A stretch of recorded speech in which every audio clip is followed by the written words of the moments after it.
La información en voz de sus protagonistas. Escucha la entrevista.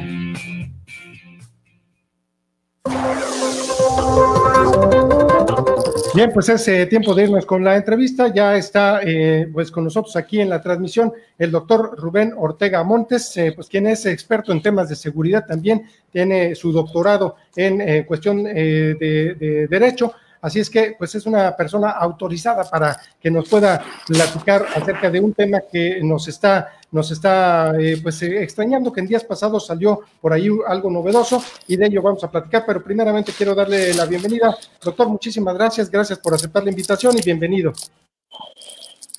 Gracias a ti, mi estimado Alejandro, y como siempre, un gusto y un honor que me permitas platicar contigo y con tu audiencia en esa bonita ciudad de Autlán, antes de La Grana. Ha cambiado de muchos apellidos, pero Autlán siempre. Muchísimas gracias, doctor. Pues bueno, queremos que nos ayudes a entender. En días pasados se publicó pues un acuerdo por el que se asignan a la Dirección General de Seguridad Procesal de la Unidad de Órganos Especializados por Competencia de la Guardia Nacional las funciones de autoridad de supervisión de medidas cautelares y de la suspensión condicional del proceso. Esta definición pues un poco rebuscada, pues tiene algunas implicaciones procesales en la forma en cómo se llevan a cabo las investigaciones por parte de la Fiscalía, y esto es lo que de alguna manera queremos saber, pues, qué implica todo este rollo que platicamos ahorita, todo este título que le dimos a este acuerdo, qué implica y cuáles serían las consecuencias que tendría, porque algunas personas que yo vi por ahí, algunos comentarios, algunas reacciones, hablaban pues de militarizar esa parte de la Fiscalía, de estar metiendo también la fuerza militar en ese asunto. Platícanos, por favor, doctor. Mira, Alejandro, en primer lugar, solamente vamos a hablar cuando hablamos de la Guardia Nacional y de este tipo de medidas, vamos a hablar de la esfera federal, para que quede claro, porque la Fiscalía del Estado, ella tiene a sus propios policías investigadores. Hasta ahí vamos claros, ¿verdad? Y entonces tiene su propio órgano que verifica para medidas cautelares, primero en la carpeta de investigación, en la etapa de investigación inicial, que se denomina antes de llevarse ante un juez el asunto para imputar a alguien y luego pedir la vinculación. Se analiza a la identidad de la persona, en dónde vive, si tiene uno o dos domicilios, si se la entrevista, si tiene parientes en otros países, si tiene casas en otros lugares del estado, etcétera. Una entrevista de la cual se trata de armar una idea de si esta persona se pudiera dar a la fuga, ¿no? A la evasión de la justicia. Y por ello, pues, vemos que no tienen los suficientes policías investigadores o policías de investigación a nivel federal para que haga este trabajo que, si tú te fijas, pues, están buscando ahí los elementos propios que se pudieran constituir en el hecho delictuoso. Es una cuestión administrativa, y entonces el otorgárselo a la Guardia Nacional, para mí, pues no es militarizar. La Guardia Nacional ya tiene, ya criticamos que primeramente se manejó a través de la creación de una especie de Frankenstein, en donde la Guardia Nacional nace con orígenes militares. Hasta ahí yo creo que la narrativa debe de quedar, y sabemos que ya tiene trabajo, que ya se está desarrollando y desempeñando en el país. Y en efecto, hasta ahí se militarizó la seguridad pública en el país vía la ley correspondiente. Cuando se le otorga este trabajo, que más de investigación de fondo es una investigación administrativa, bueno, pues yo creo que los militares a veces son más confiables que cualquier policía de investigación, para que digan realmente la verdad, la realidad, la estampen en ese registro que van a realizar, y que por ende pues haya una buena información para que el juez al dictar una medida cautelar tenga las bases suficientes, porque luego sale de ese análisis sale un documento de la propia oficina de ese tipo en donde recomienda o le pone una calificativa si puede ser confiable el que se le dicte una medida cautelar distinta a la prisión preventiva, medianamente confiable o nada confiable. Yo me he encontrado con cosas tan absurdas, cosas así totalmente absurdas. Esa fue a nivel estatal, en donde a unos clientes míos, a unos defensos míos, era un papá y era un hijo. El papá salió medianamente confiable porque vivía en Guadalajara, no se movía de Guadalajara, tenía 2 domicilios en Guadalajara, uno en la mera ciudad y otro cerca de la zona metropolitana. Pero el hijo de él, que vivía también en la misma casa, salió altamente posible evasor de la justicia. ¿Y sabes por qué? Porque tenía una hermana en la Ciudad de México. Entonces, no es posible. Era hija también del señor, del otro defenso. No actividad por parte de la policía investigadora. ¿A qué va luego esto? Pues lleva a que haya corrupción, a que los propios policías de investigación o investigadores le digan a las personas, oye, si aquí le pongo esto, no le pongo lo otro, le pongo aquello, pero ya sabes cómo te tienes que comportar, o con el abogado. Y pues tú me conoces que yo poco me presto a este tipo de cuestiones, por eso las conozco y las he enfrentado, ¿no?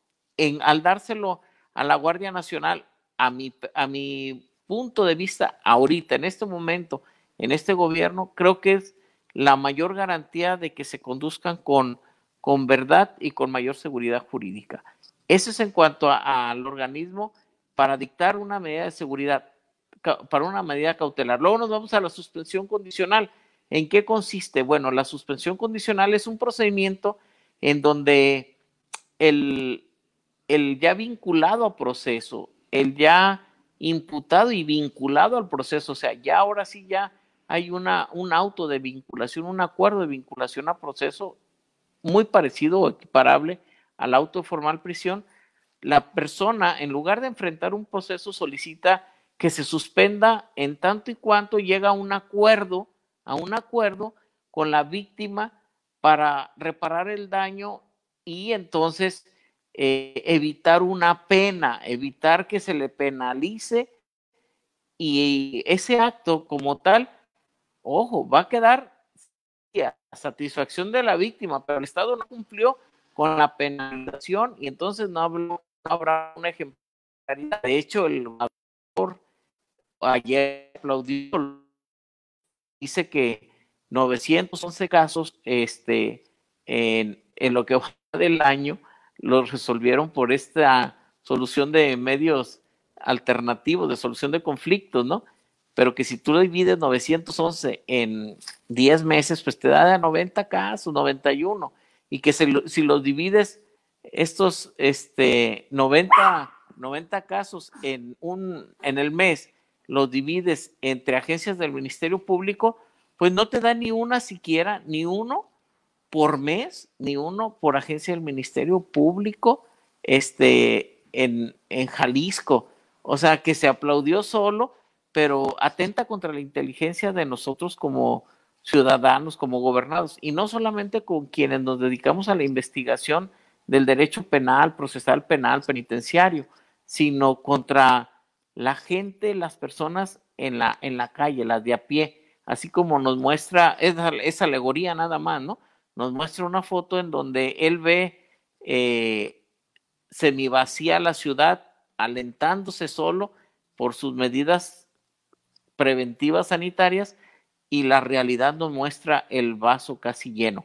Así, de esa manera está. Y ahora entro en la suspensión condicional. Cuando ya se llega a un arreglo, en efecto se suspende el proceso, se da por reparado, o si hay una medida de seguimiento por determinado tiempo, 3, 6 meses, se investiga, se tiene que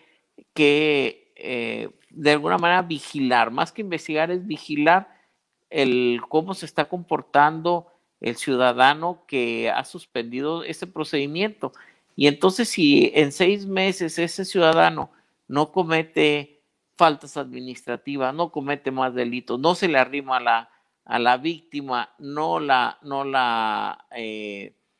cumple con el acuerdo de reparatorio, etcétera, etcétera, entonces termina el asunto y hay una audiencia en donde el juez da por sobreseído dicho procedimiento y se acaba. Entonces dime tú, ¿para qué desperdicias a esos policías investigadores, que hay muchos delitos, de cada 10 delitos, 9 sin resultados positivos, solamente en uno, en cuestiones así muy prácticas, porque tenemos un 90%, el gobernador se anda peleando entre 100, 97, 98, 99, 89%, pero si los ponemos en 10, de 10 en un solo delito hay respuesta. Entonces, ¿para qué destinamos recursos humanos de policía de investigación, que hay muy pocos a nivel federal, a nivel estatal, si lo puede hacer policía administrativa que no esté capacitada científicamente para la investigación? Y entonces ahí, cuando se lo otorgan a la Guardia Nacional, en realidad no nos están perjudicando para nada. Nada más va a ir la Guardia Nacional, checa que está en el domicilio, checa que está en la población, que no se está metiendo en problemas, que lleva una vida, como la mencionó, que no se le acerca a la víctima. ¿Ves qué sencillo está esto, mi estimado Alejandro? Y que los opinadores como yo, los opinólogos profesionales, como dice el gobernador, a veces queremos hacer una tormenta en un vaso de agua.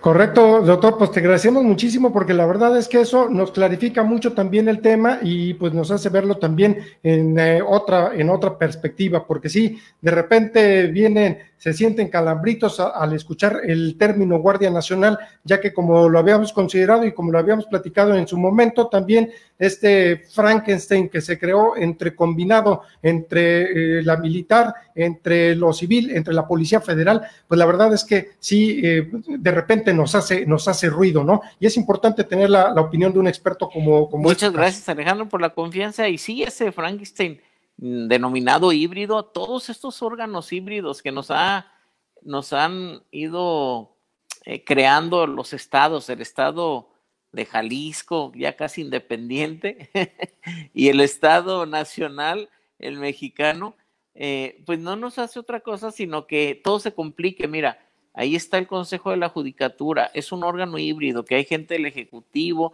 supuestos ciudadanos que al final de cuentas quien los propone son los partidos, o sea, no son ciudadanos, sino son entes o agentes partidistas dentro de estos supuestos órganos ciudadanos. Y esos híbridos, acuérdate tú que se va a oír mal, ¿no? Pero las palabras, pero la mula y el macho, que son productos entre un burro y un caballo, o una yegua y un burro, dependiendo de eso, pues ya ellos ya no procrean. Así, estos híbridos nos crean y se reproducen con mejores cosas. Muchas gracias, Alejandro. No, hombre, al contrario, doctor, te agradecemos mucho a ti el favor de tu tiempo que nos dedicas, y muchas gracias por todas estas precisiones. Hasta luego, y saludos a Autlán, saludos a todos los amigos por allá. Saludos, mi estimado.